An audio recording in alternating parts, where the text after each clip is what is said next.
Have you ever stopped to think, really think, about the ground beneath your feet? Especially in a place like Tokyo, just layers and layers of history. Exactly.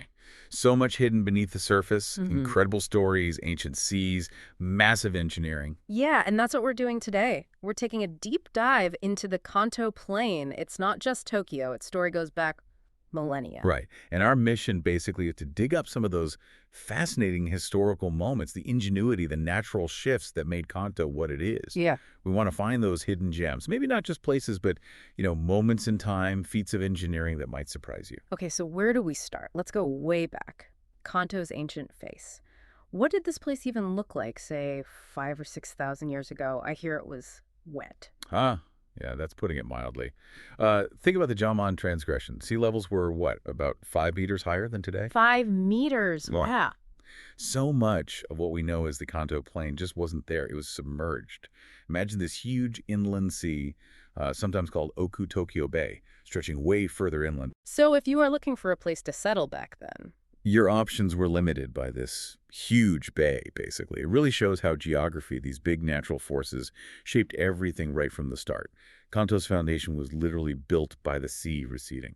that's incredible. So the plain itself, the land we walk on, only really appeared as the sea pulled back and the rivers started dumping sediment. Exactly. Rivers like the Tone and Arakawa were doing the heavy lifting, building up the land over thousands of years. So think about your favorite spot in Tokyo. Maybe Shibuya Crossing or Ueno Park. Could have been seabed. Mm-hmm. This slow rise from the sea, this natural terraforming, set the stage for everything that came next. Human intervention on a massive scale. Right. And that brings us to 1590. Tokugawa Ieyasu. He gets moved to Kanto by Toyotomi Hideyoshi. Now, Hideyoshi had a plan here, didn't he? Oh, absolutely. He wanted Ieyasu out of the way, stuck in this supposedly undeveloped, challenging territory, Yeah. maybe hoping he'd, struggle, even fail. But Ieyasu, he saw something different. He totally did. Visionary, right. He saw Edo's potential. The rivers for transport, the strategic location, the chance to build a power base from scratch away from the old centers. He saw a massive opportunity. Turning a potential problem into his biggest advantage. And August 1st, that date became important. Hugely important. It's commemorated as Hasaku. That was the day Ieyasu officially entered Edo Castle. It marks the real beginning of this enormous project to transform Kanto. Not just moving house, but building a capital. Okay, so he arrives, sees the potential. What's one of the first big things he does? I've heard about canals, water management being key. Straight away, yeah, the Duzenbori Canal. This was a game changer, an artificial waterway linking Edo Bay directly to Edo Castle. So boats could bring supplies right into the heart of the city. Precisely. Essential goods, building materials, everything. It was the city's lifeline. Named after a physician, Manaz Dozen, who lived nearby, apparently. And get this, the unloading point was called Tatsunokuchi, and the storage area, Wadakura. That name, Wadakura, it still exists today near the Imperial Palace, a direct link. That's fascinating how place names hold that history. But it wasn't just canals, right? There was huge land reclamation going on, too. Oh, massive. Yeah. They were literally reshaping the landscape. Right. Digging down Kanda Hill, using that earth to fill in the Hibiya Inlet, fill in Idomajima, which was like a big sandbar. Creating new land for samurai estates, for commoner housing. This is how areas like Kanda, Nihonbashi, Ginza, how they started to take shape. Planned urban expansion. And this leads to something really unexpected for the time. Edo sanitation. Compared to Europe, it was different. Worlds apart, really. It's fascinating. Edo had probably the world's largest aqueduct system then, Tamagawa Josui, Kanda Josui. Yeah. Over 150 kilometers of channels bringing fresh water. Incredible. But the real genius, I think, was waste management. Yeah. Instead of dumping human waste into the rivers like London or Paris, they collected it meticulously and sold it to farmers outside the city as fertilizer. No way. A closed-loop system back then. Exactly. It wasn't just clean, it was sustainable, turning a massive health hazard into a valuable resource. It shows this really practical, almost ecological thinking. No wonder that British diplomat Alcock was so impressed by Edo's cleanliness later on. And there are still clues today. Yeah, like the name Suidobashi Waterworks Bridge.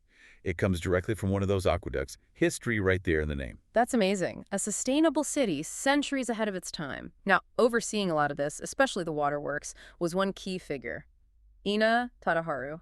Who was this guy? Right, Ina Tadaharu. He was the Daikon Gashira, sort of the top administrator or regional governor for the Kanto area under the shogunate. But more than just an administrator, he was the master engineer behind so much of this transformation. His impact was just immense. Kanto's chief engineer, essentially, driving these huge projects. What was his biggest achievement? Must have been some challenges. Oh, the biggest. Definitely the Tone River Eastern Diversion Project. Monumental doesn't even cover it. Okay, what did that involve? They literally rerouted the main flow of the Tone River, diverted it eastward towards Choshi and away from Edo Bay. Moving a whole river. Incredible amounts of labor, surveying, planning, sheer willpower. The main goal was flood control, protecting the growing capital, Edo, from the Tone's potentially devastating floods. It fundamentally changed the region's water systems. That's just extraordinary engineering for the 17th century. What else did he have a hand in? His fingerprints are all over Kanto's waterways. Rerouting the Arakawa River around 1629, digging the Edo River Channel in 1635, managing the Kinu and Kogai rivers. But also, he looked beyond water. Oh, yeah. He influenced roads and towns, too, like moving the Nakasendo Highway route and establishing Omiya-juku, a major post station, in 1628. That laid the groundwork for modern Omiya City. It was infrastructure as nation building. Wow. So this guy literally shaped the land we see today. Are there places, sort of hidden gems, where we can connect with his legacy? Definitely. The legacy itself is the biggest gem, just realizing who engineered the land you're standing on. Yeah. But yeah, you could visit the Ina Shrine. It's in Tsukubimare City, Ibaraki, dedicated to him. Okay. And there are bronze statues of him in Kawaguchi City, Saitama. Look for them in places like Ina Park Kawaguchi or near the JR station in the Cupola building. It gives you a real tangible link to this master planner. Incredible. Okay, so we've seen the grand scale, Iyasu's vision, Ina Tadaharu's engineering. Let's zoom in a bit. How did these big changes play out locally? Let's take Higashi Fuchi and Adachi Ward. What's its story? Right, Higashi Fuchi is a great example. It connects back to that ancient past, too. It was part of that Oku-Tokyo Bay, then became a low-lying, swampy area. Like so much of Kanto. Exactly. Its development really kicks off after 1590, driven by the shogunate's need for more land, especially farmland, to support Edo. So more land reclamation, new fields. Yeah, creating shinden, new rice fields. You had Sano Shinden popping up in 1593, Choman Shinden a bit later, often approved by Ina Tadaharu himself. And the Is River was channeled in 1641, which helped drain the land and make it more productive. But rice wasn't always easy there, was it? The drainage was still tricky. It was, and this is where the local ingenuity comes in.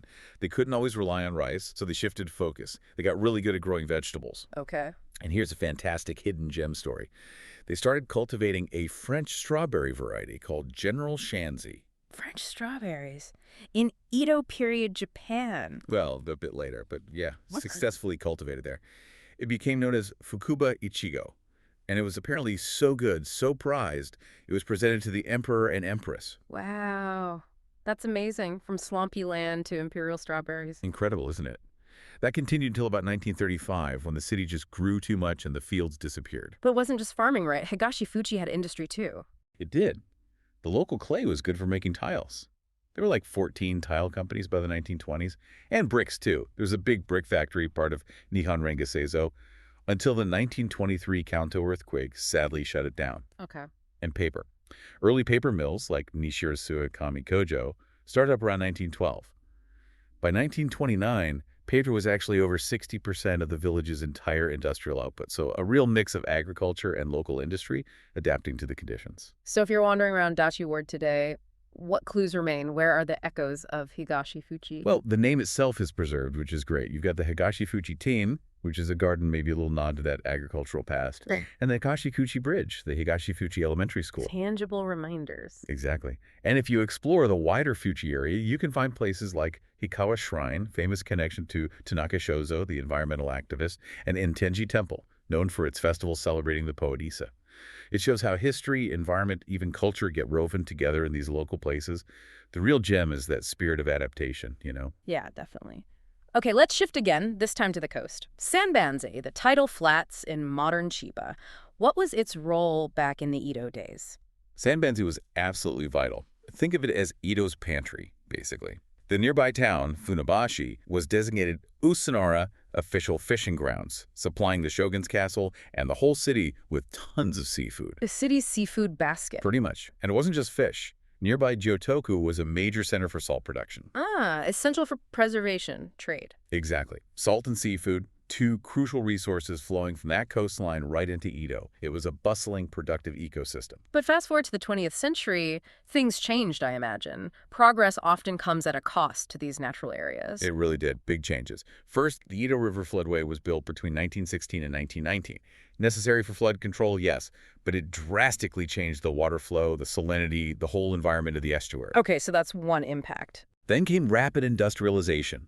After the Meiji Restoration, massive land reclamation projects chewing up the tidal flats for factories and housing, and on top of that... Let me guess, land subsidence. You got it. Pumping out too much groundwater for industry and city use caused the land itself to sink across Tokyo Bay, including Sanbanze. A triple whammy, basically. Floodway changes, reclamation, subsidence. What did that do to the ecosystem? It was devastating. Huge loss of biodiversity. Those rich algae beds, certain types of shellfish, they just disappeared. Fishing had to change too, becoming much more focused on just a few things like specific shellfish and cultivating nori seaweed, rather than the diverse catch they used to get. A tough story. But is that the end of it? Was there any pushback? There was, and this is where it gets inspiring. All these environmental problems, they eventually sparked a huge public debate, development versus conservation. It became a real battleground. And conservation started to win. Well, it led to the Sanbanze Regeneration Plan in the early 2000s, a real shift in thinking driven by public pressure and activism. So what's the hidden gem from that story? Is there something positive we can see today? Absolutely. The creation of Funabashi Sanbanze Kaien Park. It's a fantastic place. It symbolizes that conservation effort, preserving what's left of the tidal flats and actually working to restore them. So you can visit and see the recovery. Yes. It's a space for people to connect with that coastal environment, to appreciate its value. Sanbanze's story is really one of resilience, activism, and this ongoing effort to find balance. Visiting the park, you feel that history, the impact, but also the potential for recovery. It's a gem that makes you think. So we've covered a lot of ground, haven't we? From ancient underwater Kanto through Ieyasu's grand plans, Ina Tadaharu's incredible engineering, To the local stories of Higashi Fuchi's strawberries and industries, and Sanbanze's fight for survival and recovery. It really paints a picture of Kanto not as something fixed, but constantly shaped. By nature, by big plans, by local adaptation, by our changing values. Exactly. These landscapes we live in, they aren't static at all. They're like dynamic canvases, layered with history, layered with human choices. Which really makes you think, doesn't it? What choices are we making right now in our own cities, our own landscapes? What decisions today will become the hidden stories, the surprising transformations, or maybe even the environmental lessons for people generations from now? We're actively creating that next layer of history. Absolutely. So the encouragement for you listening is look around. Look closer at your own neighborhood, that park, that river, maybe even just a street name. What's the story behind it? Keep digging, keep exploring. You might find your own deep dive waiting right there. There's always more beneath the surface.